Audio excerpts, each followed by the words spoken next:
If you've never stood on a billion-dollar yacht, let me tell you something they won't. The air is different up there. Not because of the ocean breeze, because of the attitude.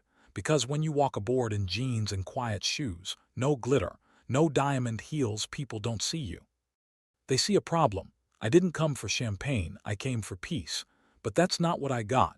What I got was a woman named Sierra Blaine, leaning across the bar with a smile too bright to be friendly, saying loud enough for half the guests to hear, "Sweetheart, that lounge is for members only." "You need help finding the crew deck," laughter followed. Then silence, the kind that checks if you're going to cry or cause a scene. I did neither. I looked her right in the eye and said, "I know exactly where I am."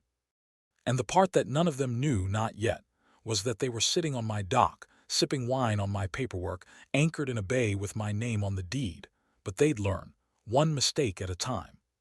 Before I take you back, drop your city in the comments. I want to know where people are watching this from. Because what happened on that $1B yacht might just happen in your marina one day, 3 days earlier. The yacht's name was Valerian. 360 feet of floating ego, docked in the most exclusive stretch of the Florida coast, Raven Bay Marina.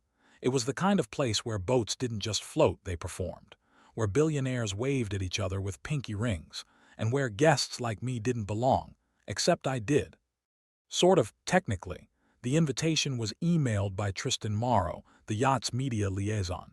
They were filming a lifestyle feature, a luxury travel piece, showcasing the faces of the next era of wealth. I wasn't one of the faces, I was one of the shadows. On paper, I was invited to consult on logistics, part of a local outreach segment. That's PR speak for. We'll use your expertise and pretend you're part of it, but stay out of the photos. I accepted, not because I needed the check, but because I wanted to see something for myself. And because part of me still believed that maybe, just maybe, not everyone at the top was rotten. I was wrong. The first time someone looked at me sideways was the moment I stepped onto the boarding bridge. It was a man in a pressed white polo, security detail. He scanned me top to bottom, eyes pausing on my canvas satchel, my no-name sneakers, my face. No welcome, no smile, just a slow, skeptical blink. "Miss," he checked his tablet. "Danvers, that's me." Pause, he stepped aside. "They're in the upper salon, upper salon." That's yacht speak for the room where they keep the people who matter. I stepped in. White marble floors, glass walls, rose gold trim, and fake smiles everywhere. I was halfway to the minibar when the first blow landed. A voice, brittle, polished, surgical, sliced through the air. "Sorry, is catering allowed in this section?" It was Sierra Blaine, a name that meant something to the tabloids, influencer, wife of a tech bro billionaire, face like a mannequin and a tongue dipped in battery acid. Every eye turned to me. I said nothing. I didn't even blink.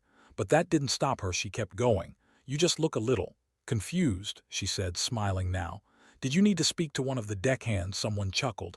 I looked around the room. Every single guest was dressed like they had stylists.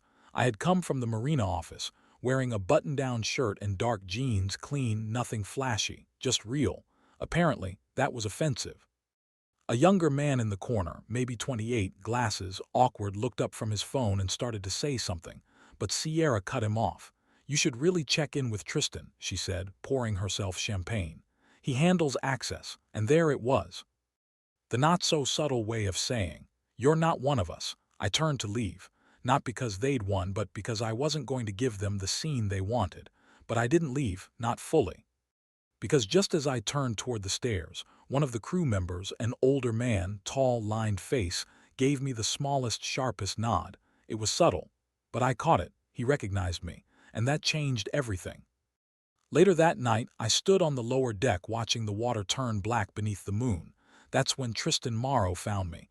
He was wearing a blazer with no shirt underneath, the kind of man who called himself creative director but didn't create anything. "Hey," he said, fake casual. "Sorry about earlier. Guests can be sensitive." "To what?" I asked. He laughed. "New faces, people who don't fit the look." I said nothing. He kept going. "But the piece is really shaping up. You're welcome to join the round table on Saturday. We're doing a segment on emerging market disruptors. I can introduce you as founder of something, maybe." It was supposed to be a joke, but I just smiled. "Don't worry," I said. "I already know what I am." Tristan didn't understand. He wouldn't, not yet. The next morning, I skipped the brunch shoot and went to the Marina office. It was a modest space, white walls, pine desk, espresso machine that hissed like a dragon. Martha, the general manager, looked up and smiled. "You need your usual stack," I nodded. She handed me the clipboard, maintenance logs, dock fees, inventory reports, and at the bottom, an incident report from 2 weeks ago. Unauthorized anchor deployment near Slip'em 7. Yacht, Valerian. I smiled. That was the moment I'd been waiting for. Because you see, Valerian wasn't just docked at Raven Bay Marina. It had violated Marina protocol by dropping anchor in an environmentally protected area.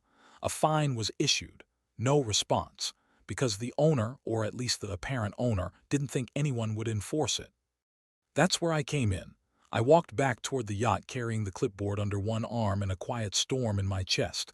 They had no idea who they were laughing at, but they would, and soon.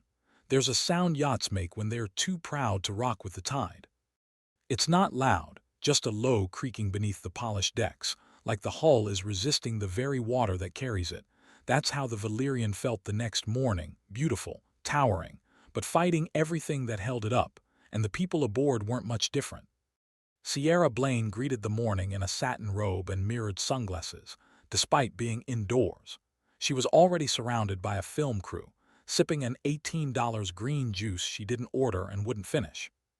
Someone was adjusting a reflector panel when she spotted me on the far deck, standing by the railing in the same jeans and button-up as yesterday.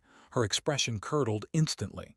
"Oh," she said, removing her glasses with deliberate slowness, "you're still here." This time I smiled. "Good morning to you too." She blinked, clearly unprepared for politeness.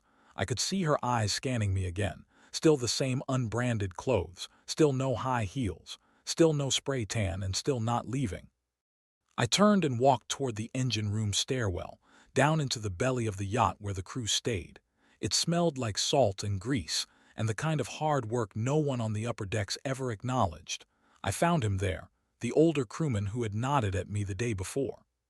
His name was Jace. He didn't say much, just gave me a small nod and tapped the side of his nose with a gloved finger. I handed him the clipboard. He took one look at the Marina seal at the top and raised an eyebrow. "You doing something about this?" "Not yet," I said. "Just watching how high the fire climbs before someone notices the smoke." He smirked. "They won't notice." "They will," he nodded slowly. "You need backup." I shook my head. "Not yet. Not until they made it personal." Back up top, the guests were gathering for the second media segment, Global Influence Through Personal Branding. That was the title. What it really meant was, sit around in designer outfits and say words like impact and legacy while sipping something imported. Sierra was center stage.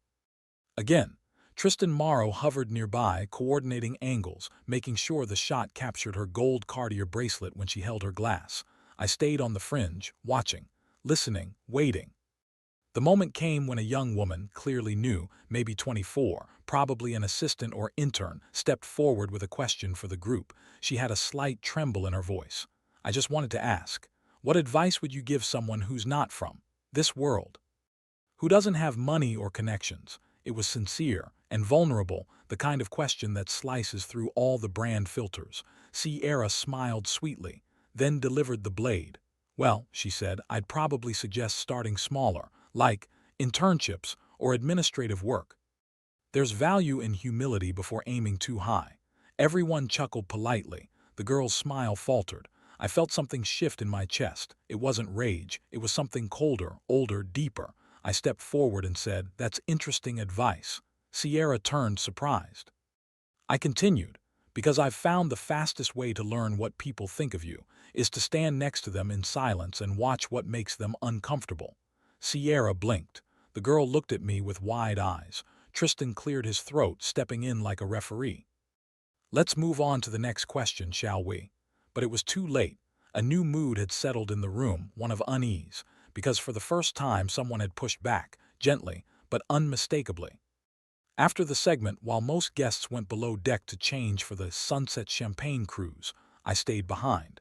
That's when he found me. Dominic Vale, the money man, billionaire oil heir turned media investor, one of the actual owners of the Valerian, or so he believed. He approached with casual confidence, shoes polished like mirrors, tan sharp enough to be surgical. I hear you're involved in the Marina, he said. I looked at him. Something like that. You're not on the guest list. I was invited. He smiled, but it didn't reach his eyes. You've stirred up some odd energy. These people, they're delicate. The balance matters. I raised an eyebrow. You think I tipped the boat with words, he chuckled. I think you might be better suited for dockside logistics, not front-facing optics. And there it was, not a suggestion. A directive. A threat dressed in silk. I stepped closer, close enough that he leaned back slightly. If you think I came here to impress your friends, I said, you've already lost the plot. His eyes narrowed, trying to place me. Somewhere in the back of his mind, something was clicking. But not fast enough, not yet. Later that night, Sierra tried again, this time with subtlety.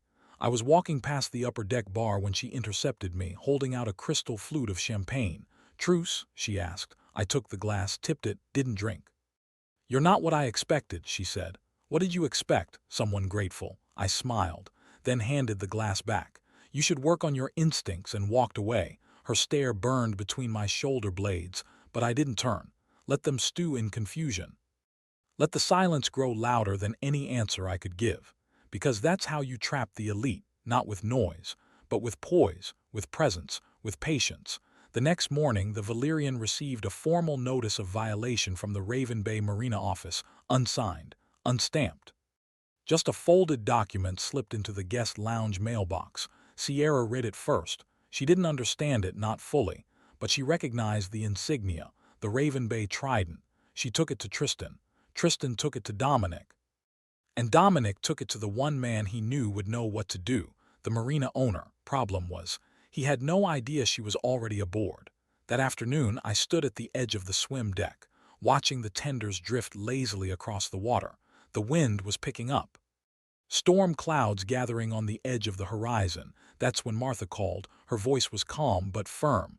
We've been contacted by Valyrian's attorneys. They're trying to negotiate the fine. What did you say? I asked. I said the owner's handling it directly. Good. And Lee? Yeah. They're starting to Google you. I smiled. Let them. Because they were about to learn that the woman they'd been trying to shove off the yacht was the reason it floated safely in that harbor at all. Well, before we continue, if you're enjoying this story and love such dramas, don't forget to hit that subscribe button. Every new subscriber keeps me motivated to dig deeper, uncover more wild stories, and bring you even crazier content. Your support means everything. It's what keeps this channel going strong. And trust me, there's plenty more chaos coming your way. Back to the story. Every empire has a moment where the glass starts to crack. Sometimes it's loud, a scandal, a headline, a betrayal. Other times it's subtle. A single glance, a name on a piece of paper, a memory someone shouldn't have. That moment for Valyrian came the next morning just after breakfast. It began with a whisper, and it ended with a storm. The whisper came from the assistant. Her name was Kelsey. Young, smart, the kind of woman who moved between tasks with speed and silence. She didn't talk much, but she noticed everything. She was standing near the espresso bar when Sierra's voice cut across the deck. Why is she still here? I thought she was logistics. Kelsey looked up briefly, then back down at the tablet in her hands. Dominic Vale, lounging nearby, responded without lifting his sunglasses. She's nobody. Just ignore her. That should have been the end of it, but then Kelsey glanced back at me. I was across the deck, sitting alone with a black notebook and a pen. She tilted her head, something about my calm, my posture, the way the crew gave me space. She didn't say anything, but she remembered the name on that incident form from the previous morning, L. Danvers, and she knew something they didn't. By midday, 3 other crew members were whispering, not gossip, recognition. Pretty sure she's the one who, yeah, remember last year, the Marina meeting. Boardwalk shut down for that fundraiser. They said the owner showed up without security. Danvers? No, Lee Danvers. Wait, that Lee Danvers. Whispers spread fast on water. By the time the yacht's PR handler caught wind of it, it was too late. The search had begun. And Google has no loyalty. Back in the salon, Tristan Morrow was pacing. He scrolled furiously through his phone, alternating between search results and LinkedIn profiles. Lee Danvers, he muttered. Founder, Marina Authority Board, Real Estate Acquisitions. What the hell? Sierra walked in mid-scroll. Are you still obsessing over that woman? Tristan turned. She's not a Marina employee, Sierra. She owns Raven Bay, Sierra laughed. No, really laughed, a full, cruel, unfiltered laugh. Please. She was wearing Keds yesterday. She also has equity stakes in 4 regional ports, including the one Valerian is docked at. The smile drained from Sierra's face like wine down a sink. She stared at him. That can't be true. Tristan didn't answer. He just handed her the phone. She looked, and her fingers tightened. Meanwhile, I was below deck, in the engine room again, talking to Jace. You think they've figured it out? He asked, sipping lukewarm coffee. Some of them, I said. The rest will deny it until they choke on it, he chuckled. That's the rich for you. No, I said. That's the scared. Upstairs, Dominic Vale was yelling not at me, not yet, at Tristan. At Sierra, at anyone who would listen. Why wasn't I told? He snapped. Sierra shrugged helplessly. You told us she was logistics. She's not. She's the one who issued the fine. Tristan chimed in. She didn't even sign the violation. We thought it was automated. She doesn't need to sign it. Her company writes the policies. That shut everyone up, because there's a certain fear that only hits once you realize the person you dismissed is the one who decides whether your anchor lifts or your ship stays chained. I returned to the upper deck just in time to catch Dominic's glare. His whole demeanor had shifted. Gone was the slick charm and casual arrogance, in its place restraint, thinly veiled panic. He approached me slowly, hands in pockets. Miss Danvers, he said, we owe you an apology. I waited. I wasn't aware you were here in a formal capacity. I'm not, I replied. That threw him. I see. Then perhaps we could discuss some oversight issues privately. I tilted my head. You mean the anchor drop that violated federal clean water codes? Or the Marina fee that hasn't been paid in 2 billing cycles? He blinked. I'd be happy to schedule a meeting, I added, assuming you intend to stay in Raven Bay waters. The silence was brutal, and behind him I saw Sierra watching, jaw tight, cheeks pale, holding her champagne like it might explode. That evening, the tone aboard Valerian changed entirely. The same guests who mocked me 48 hours ago were suddenly polite. They said things like, "Oh, I didn't realize you were involved in the business side. And we should talk about some property opportunities I've been exploring." The same mouths that laughed now curved into plastic smiles, and that's how I knew I had crossed a line, not into danger, into visibility, and they didn't know what to do with it. Around sunset, Kelsey found me by the glass railing. She cleared her throat. Miss Danvers, I looked over. Just Lee, she smiled nervously. I wanted to say, thank you for what you said earlier, about silence, about watching. I nodded. Not many people would speak up to them, she said quietly. I looked at her for a moment, then asked, you ever consider leaving this job? She blinked. There's an operations fellowship at Raven Bay. It's not glamorous, but it's real, and it leads somewhere. She looked stunned, then nodded. I'd love that. I handed her a card. Tell them I sent you. She stared at it like it was made of gold, and in that moment I knew I hadn't just shaken a yacht. I'd opened a door someone else had been standing in front of for too long. Later that night, I walked the dock barefoot, shoes in hand, salt in the air. That's when the club assistant approached me, clipboard in hand, hesitant smile on her lips. Miss Danvers, she said. I mean Lee. Some of the crew were wondering. She trailed off. I raised an eyebrow. Wondering what? If you really own all of it, the marina, the slips, the sea walls. I smiled, then pointed out at the dark horizon. You see all those lights out there? She nodded. I don't need to own them to remind people where they're anchored. Then I turned and walked away. Because the ones who need to prove power, they've already lost it. The ones who carry it quietly, they never need to explain. If money was loud, power was quieter. And by the time the yacht's champagne gala began, the difference had become painfully obvious. Gone were the careless laughs, the pointed jokes, the tone-deaf assumptions. What replaced them was worse: tight smiles, overcompensation, and fear disguised as politeness. Because once people suspect you don't need them, they start to act like you're dangerous. The gala was supposed to be Valerian's moment. The crew had prepped for days. A-list guests, press photographers, champagne fountains, monogrammed oysters, a drone light show. It wasn't just an event, it was a statement. We belong at the top, but they forgot something. They were throwing that party on someone else's dock, and she had a front row seat. I arrived 30 minutes late, unannounced. No one stopped me. No one dared. I walked past the velvet ropes, through the crystal-lit main deck, and directly into the belly of their charade. Heads turned. Some nodded, some whispered. One man, a hedge fund exec I'd watched publicly insult a waitress the day before, nearly choked on his scotch when he saw me. I moved past him like he didn't exist, because to me he didn't. Tristan Morrow spotted me first. He nearly dropped his tablet. "Lee," he said, recovering quickly, "you look incredible." I was wearing the same outfit as yesterday. No jewelry, no designer logos. Tristan tried to pretend he wasn't sweating. "Listen," he said, lowering his voice. "We're prepping the press for a photo sequence. We'd love to feature you near the Marina backdrop." "Why?" he blinked. "Well, the venue, your presence here, the full circle energy. Or," I said calmly, "you'd like to polish this circus with the face of the woman you tried to frame as catering." He stammered. I didn't wait for a reply.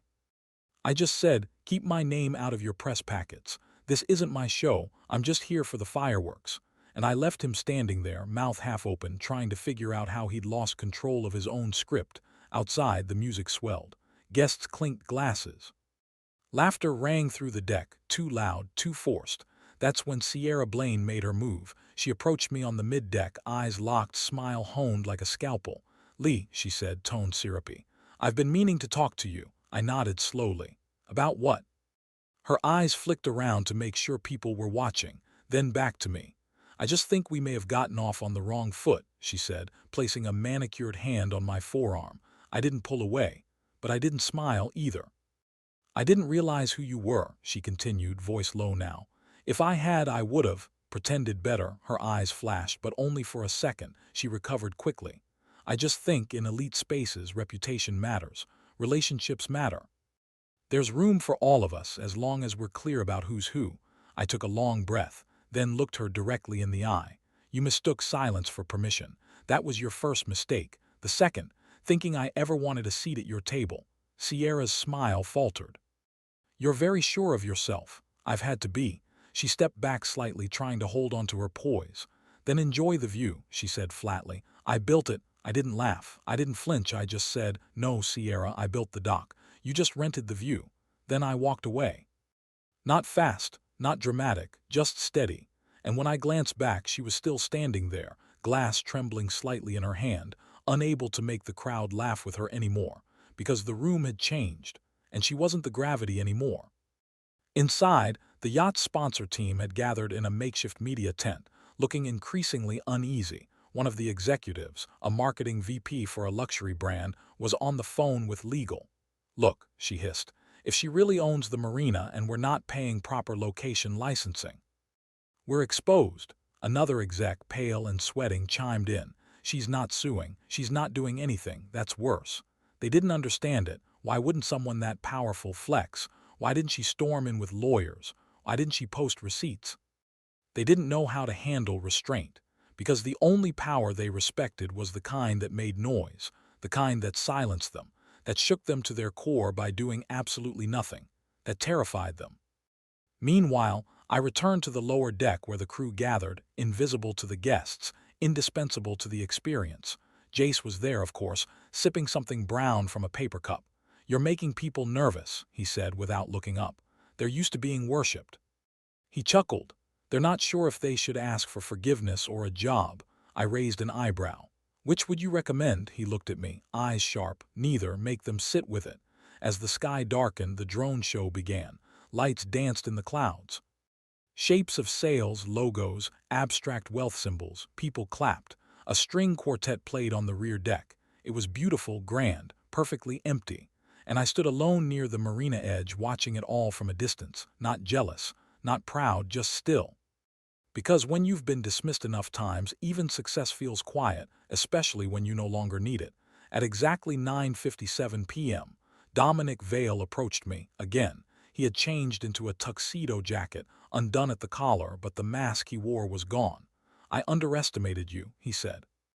I said nothing. He offered a small nod. "You own this place, and you haven't thrown anyone overboard yet. That's impressive." "Yet," I replied flatly. He chuckled, but it was nervous this time. "I think there's room for alignment," he said. "Business-wise, a marina partnership, expansion." I met his gaze. "Dominic, this marina doesn't need expansion." He hesitated. "Then what do you need?" "For people like you to stop thinking your money entitles you to kindness." He opened his mouth to respond, then closed it, because there was no comeback for that. And the silence after said more than any offer could.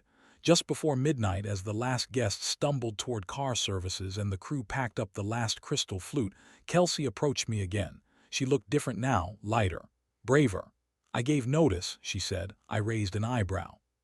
"I'm joining your fellowship," she smiled. "Operations. I told the others. 3 more are applying." I smiled, not because she was leaving something bad, but because she was choosing something real. "You're going to be brilliant," I said. She looked down, cheeks flushed. And for the first time that weekend, someone left Valerian with dignity that didn't come from money, but from courage. As I walked back across the dock that night, barefoot again, I glanced once at the yacht, tall, shining, heavy with performance. And I thought, let them keep their chandeliered decks and empty hierarchies, because one well-placed foundation under the water does more than a million lights above it, and they were still dancing on mine. The thing about performances is this: they're fragile. All it takes is one bad spotlight, one mic left hot, one moment where the mask slips, and everything the crowd believed collapses. For the Valerian and the people aboard her, that moment came at 10:14 a.m., and it wasn't loud at first. It started with a leak, and it ended with a reckoning. The morning after the gala, I was seated in the cafe near Slip 12. Quiet corner, strong coffee, full view of the dock, no staff, no entourage, just me and the Marina I built from scratch, watching the empire I'd temporarily loaned it to spin. It started with a post, a tweet, then 2, then 23. By the time I finished my cappuccino, the headline was trending. "Who is Lee Danvers? Woman mistaken as staff on billion-dollar yacht turns out to own the entire marina." The photo was grainy, taken from the drone light show the night before. I was barely visible, standing still at the dock, surrounded by fireworks. But the caption, that's what hit. The most powerful person on the yacht never stepped onto the stage. Inside the Valerian, panic was setting in. Sierra's voice was the first to spike through the cabin audio logs, high-pitched, panicked, sharp. "How did this happen? Who posted this? Who posted this?"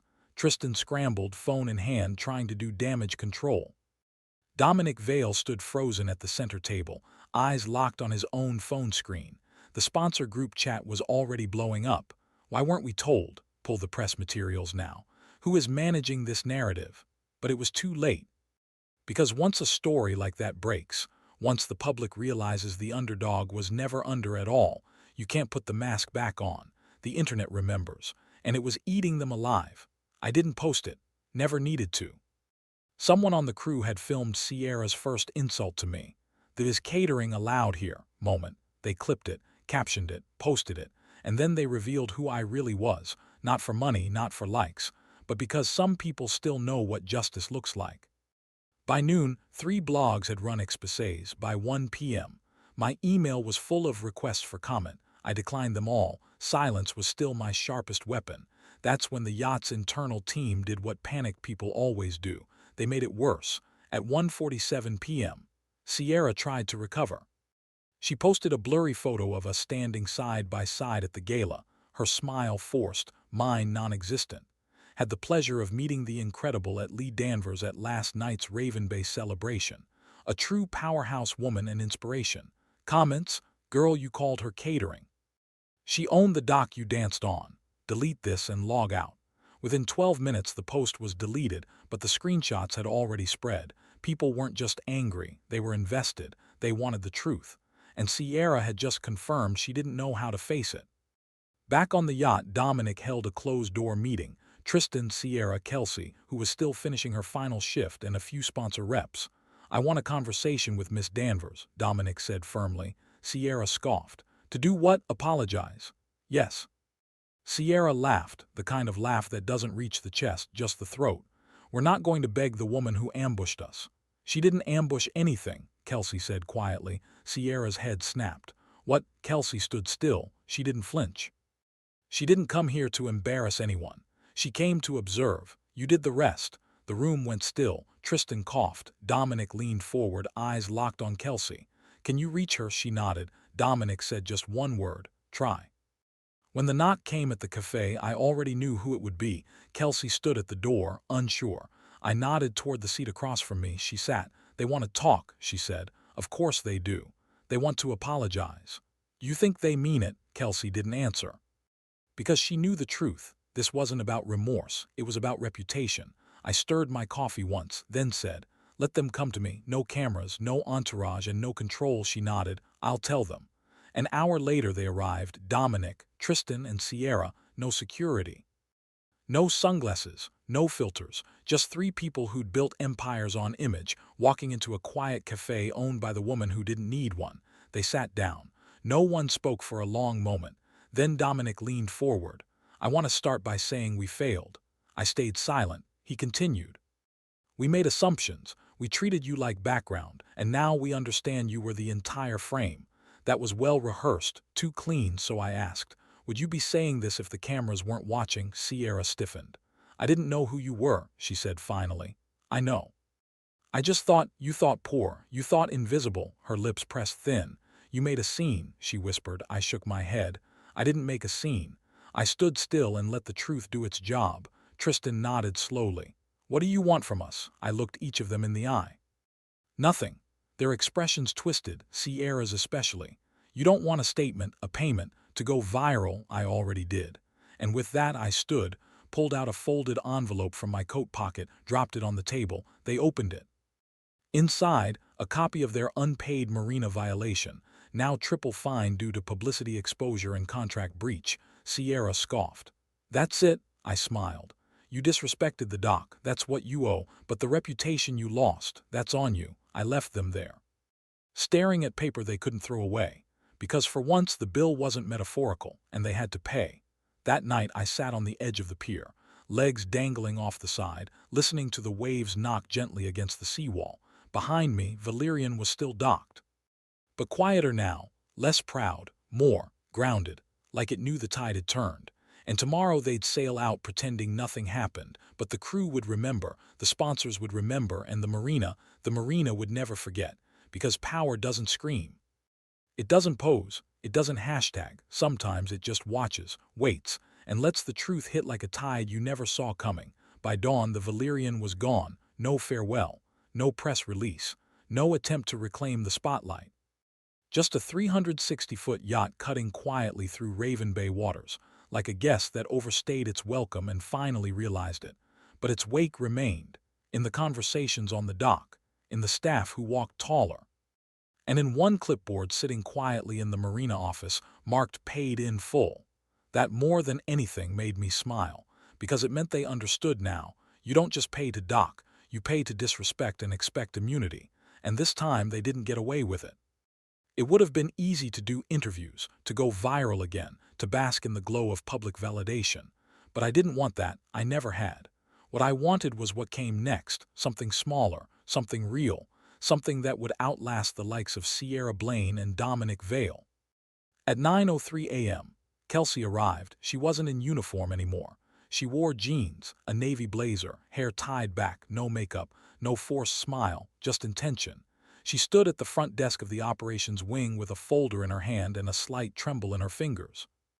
I walked out from my office. "You're early," I said. She smiled nervously. "I didn't want to be late." "You nervous?" "Yes." "Good," I said. "It means you're not pretending." I walked her through the space slowly. "This wing runs the entire port, licensing, slip management, coastal inspection schedules, logistics for every single docked vessel." She nodded, eyes scanning every document, every wall, like she was memorizing it. I handed her a plain badge, Raven Bay Operations Fellow Kelsey M. She took it like it weighed 100 pounds. "You earned this," I said. "Not because you defended me, but because you spoke when you didn't have to." Her voice cracked slightly. "No one's ever told me I was allowed to." I nodded. "That's because the people who told you how small you were afraid of what would happen if you stood up. And now, they'd find out." 2 hours later, a local newspaper stopped by. They requested a photo of me for a short piece, not gossip, not scandal, a column titled "Quiet Strength on the Bay." I declined to pose. Instead, I sent them something else. A photo of Kelsey standing beside a marina map, hand on a clipboard, sunlight across her face. The caption read, "Legacy doesn't wear diamonds. It carries clipboards and changes things one decision at a time."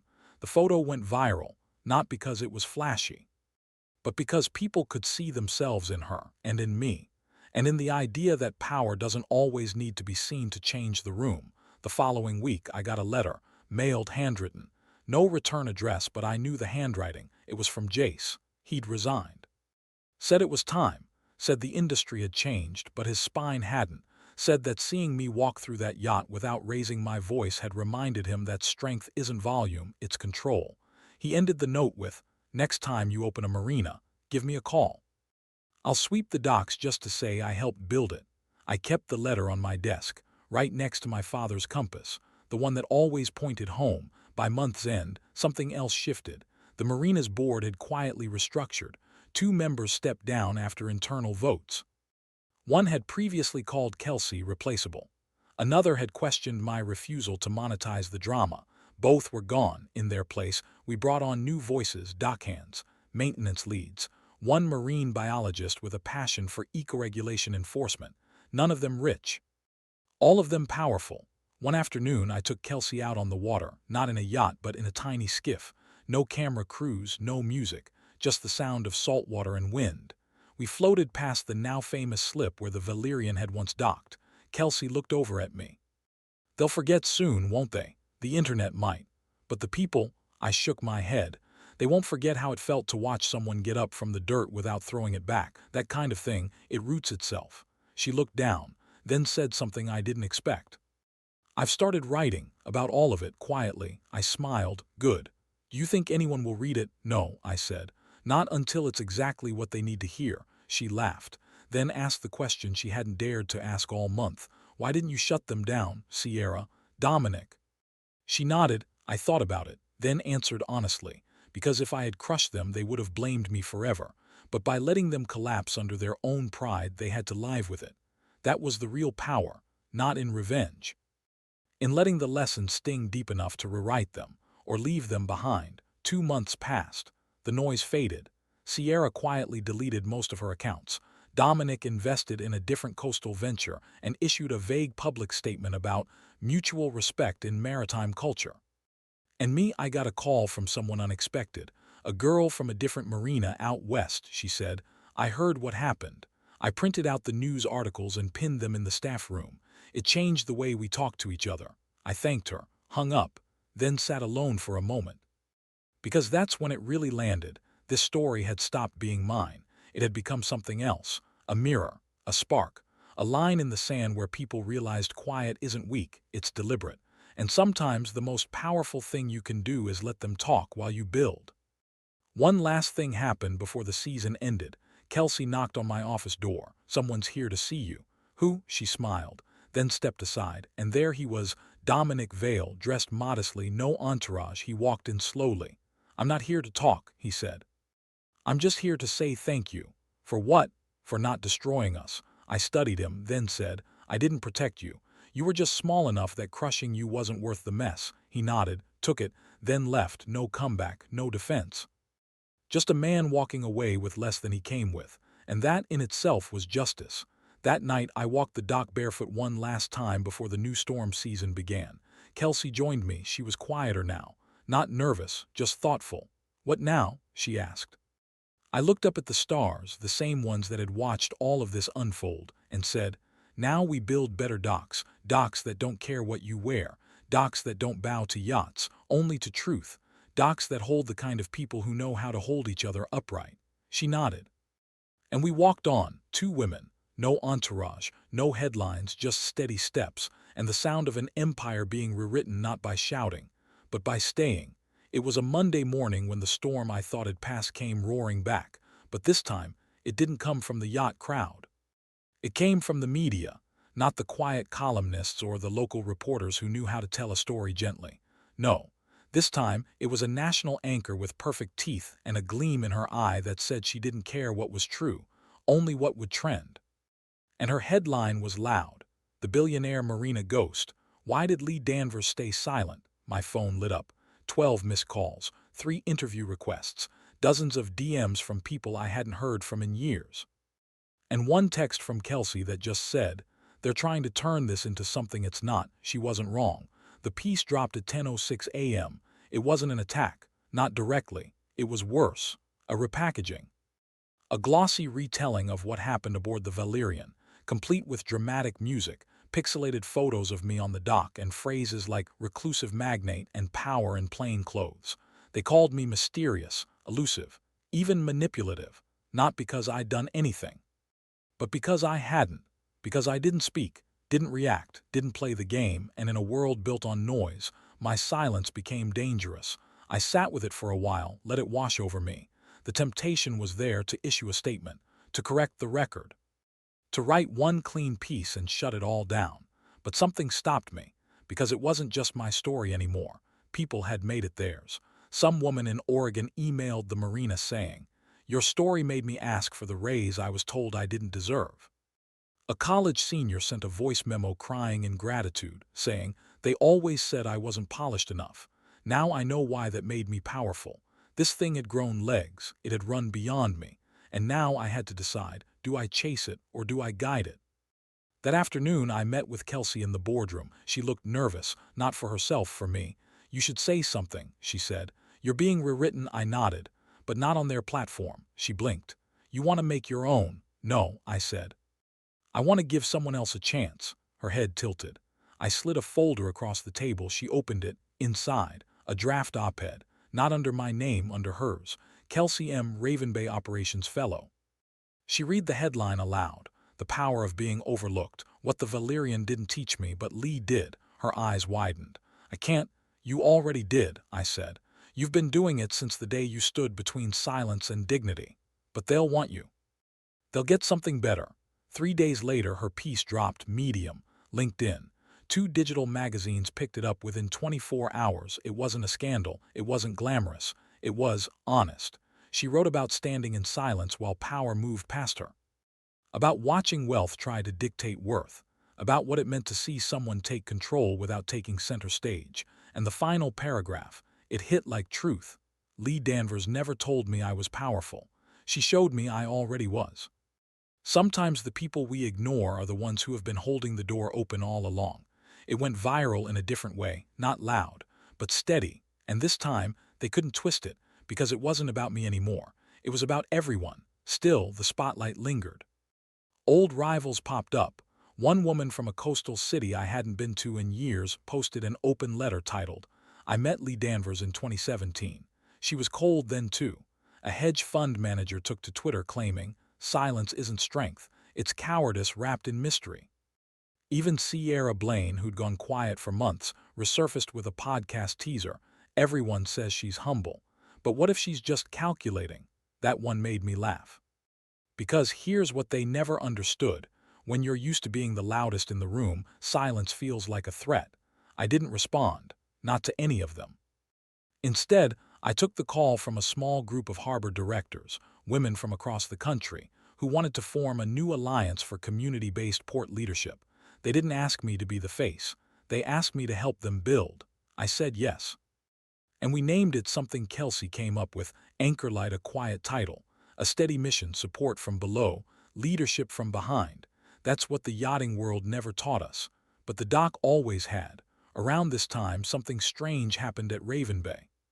People started showing up just to see the spot, the slip, the cafe, the now famous stretch of Marina where it all went down. But they didn't come for selfies. They came to sit, to think, to breathe. We put up a small bench there. No plaque, no explanation.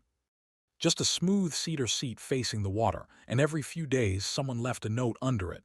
One just said, "Thank you for proving quiet can win."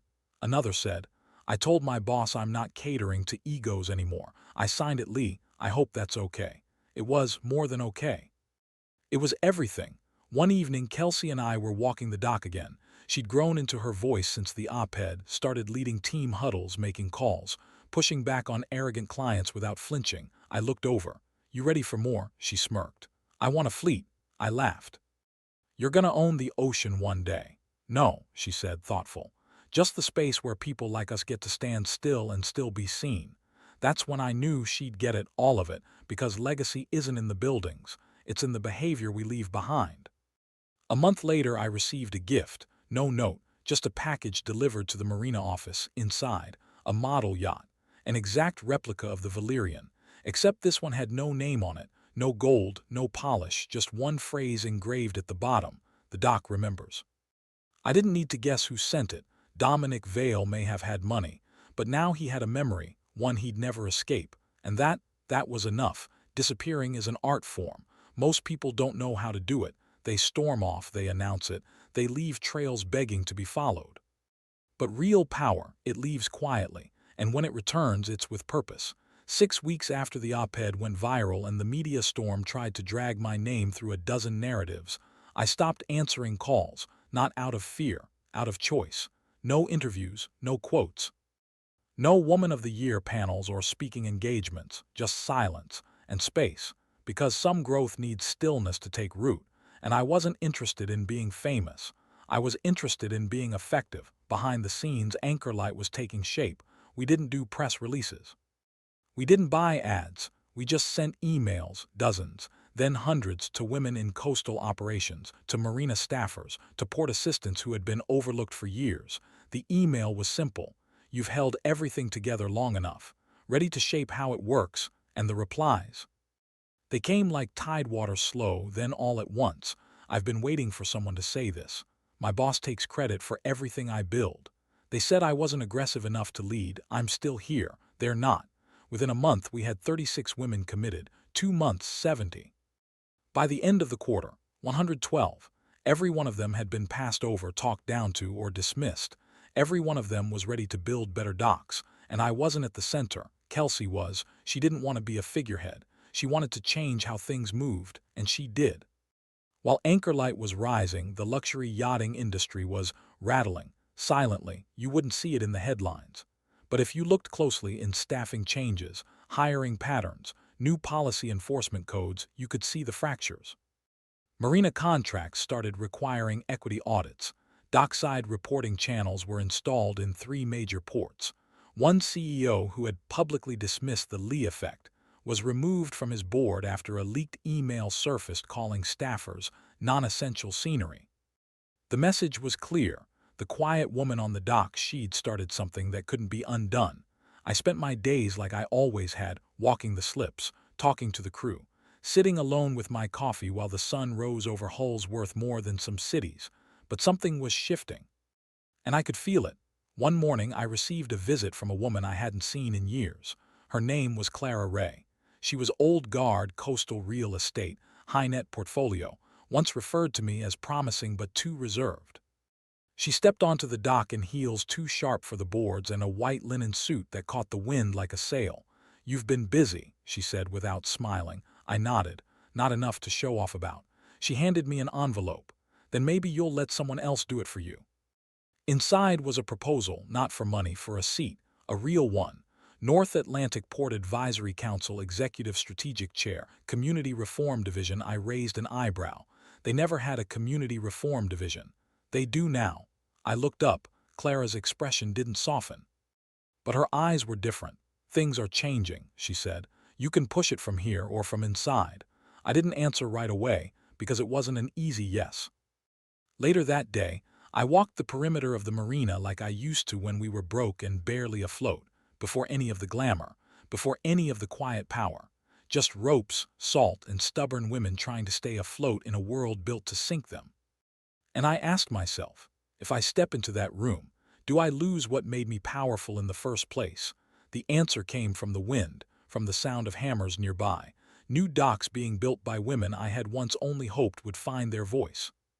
I knew then I wouldn't be leaving behind the silence. I'd be bringing it in. I called Clara 2 days later.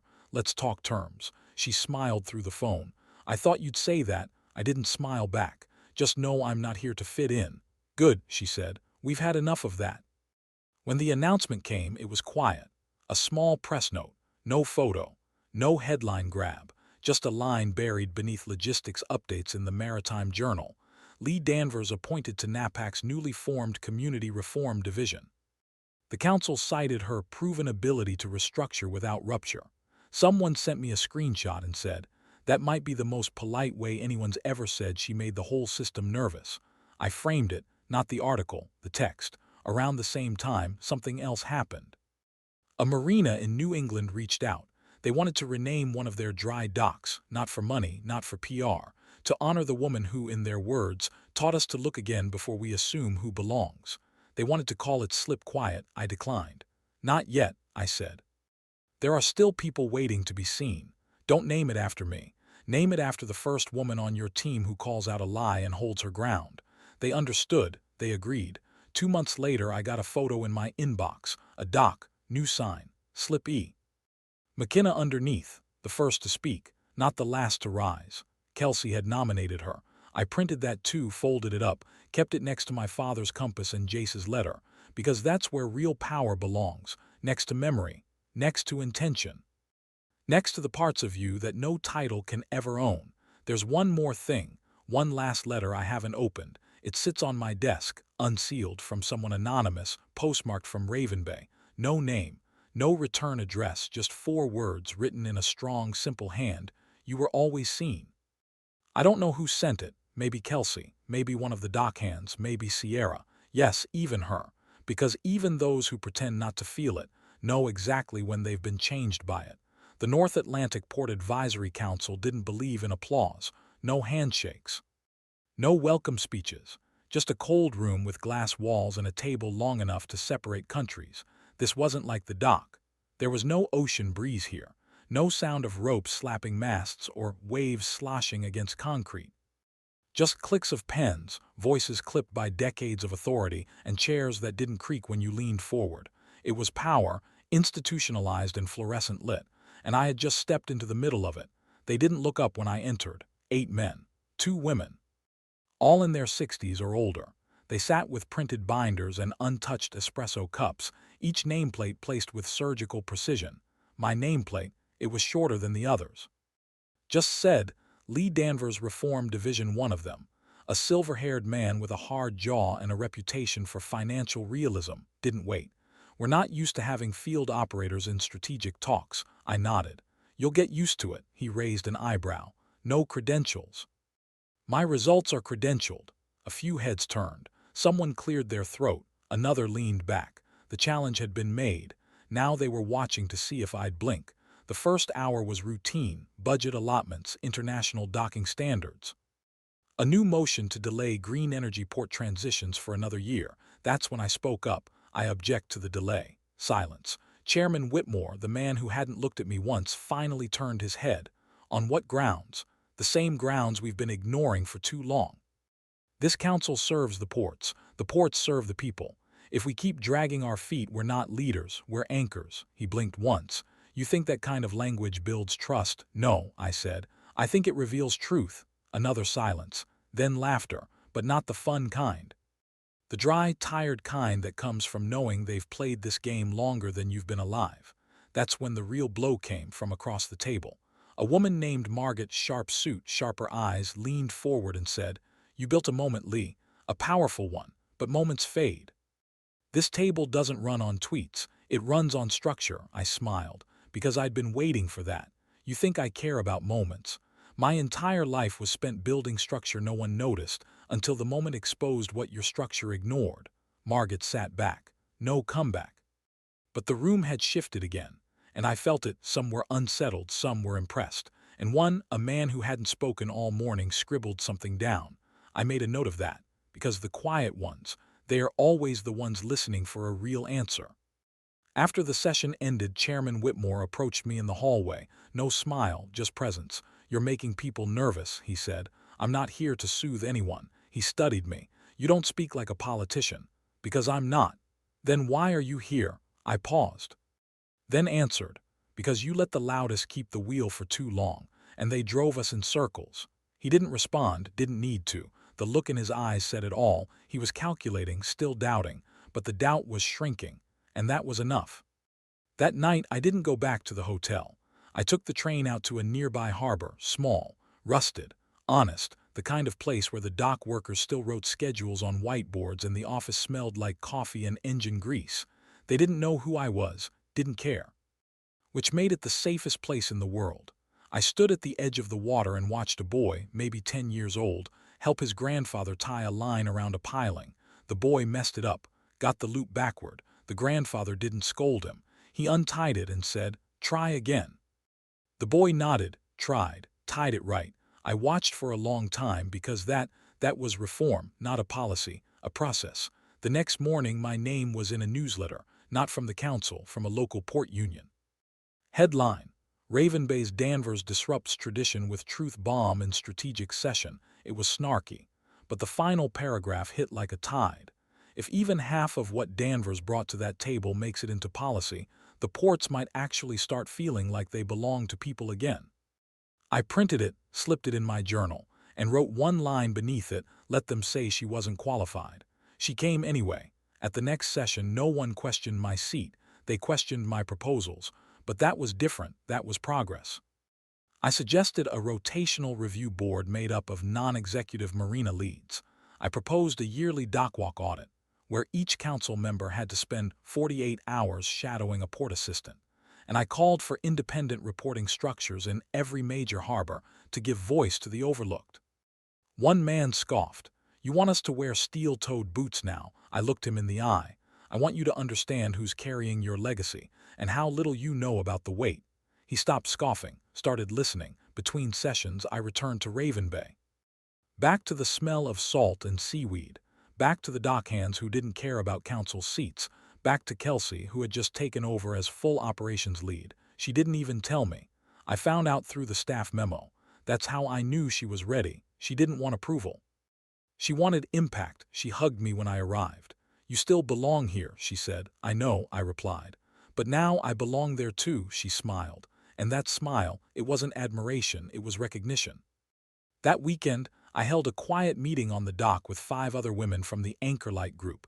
No cameras, just folding chairs, notebooks, and wind. One had come from Texas, another from Maine. One flew in from Puerto Rico just to be there. We weren't planning a protest. We were planting a foundation. One of them, a woman named Sada, asked me something I wasn't ready for. "You think this ends with you?" I shook my head. "No, it starts with whoever refuses to end it." And that, I realized, was the difference between the people who run things and the people who build what gets run. The latter don't stop, because they know the dock never gets glory, but it holds everything up.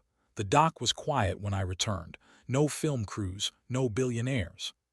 No champagne stains or yacht parties, just Raven Bay, just the ropes, the gulls, the tide steady as ever. It felt like coming home to something I'd never left, because I hadn't. Even when I sat on council chairs and signed national reforms, I was still here.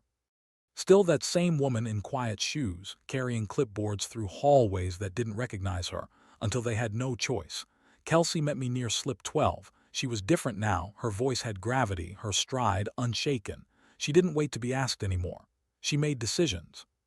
When she hugged me, it wasn't out of awe, it was out of alliance. "You heard?" she asked. I nodded. Anchorlight's funding came through, all of it. 3-year endowment, enough to build 3 satellite hubs. "Where?" "Savannah, Tacoma," and she smiled. "Here." The Raven Bay board had voted unanimously. Even the old skeptics. The back dock lot, unused for years, was to be cleared, leveled, and rebuilt as the Anchorlight founding campus, a training hub, a mentorship center. A place where overlooked women in maritime could rise, not through image but through immersion, hands-on, salt-slicked, and real. When they asked what we wanted on the sign, I said one word: unbranded. Because it didn't need names, it needed purpose. Still, the press came sniffing, again.